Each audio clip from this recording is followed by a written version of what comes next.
জীবন টাকা পয়সা বাড়ি গাড়ি ওইসব কিছু না। জীবন হচ্ছে এইটা যে নিজের স্বাধীনভাবে হাঁটতেছি, মানে যা ইচ্ছে তা করতেছি। এটা হচ্ছে জীবনের স্বাধীনতা।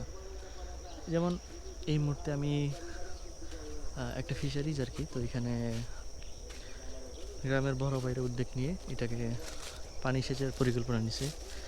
তো এই যে এখন দিন শেষে আমি যে এইভাবে শান্তি মতো রিল্যাক্সে হাঁটতেছি, এটাই হচ্ছে জীবন। এই আমরা যারা প্রবাসে থাকি, দিন রাত 24 ঘন্টা ব্যস্ত ব্যস্ত, খাবার, ডিউটি, ঘুম, খানা বানানো, এই 4টা 3টা কাজ ছাড়া আর কোনো কাজই থাকে না। তো যেমন এখানে আমি এখন কি শান্তিতে হাঁটতেছি, নিজের ইচ্ছা, যে যখন ইচ্ছা যেখানে খুশি সেখানেই যাইতেছি। আসলে এটাই হচ্ছে জীবন।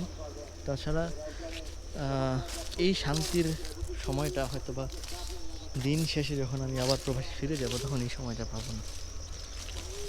সো যে যার যার জায়গা থেকে চেষ্টা করবেন যে কীভাবে উপভোগ করা যায়।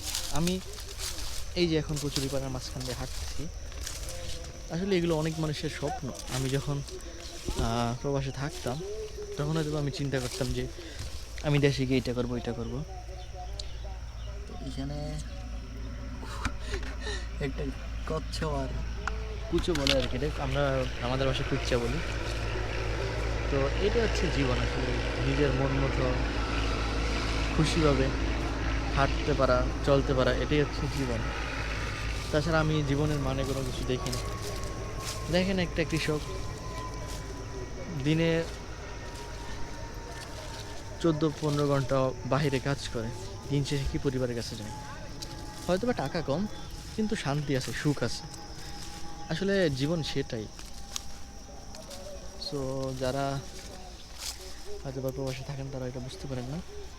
আমার কাছে অনেক ভালো লাগতেছে। আমি যদিও গ্রামেরই ছেলে, কিন্তু তবু আমি গ্রামে আসার পর আমি শুধু খাল বিল নদী নালা রাস্তাঘাটের মধ্যে বেশিরভাগ।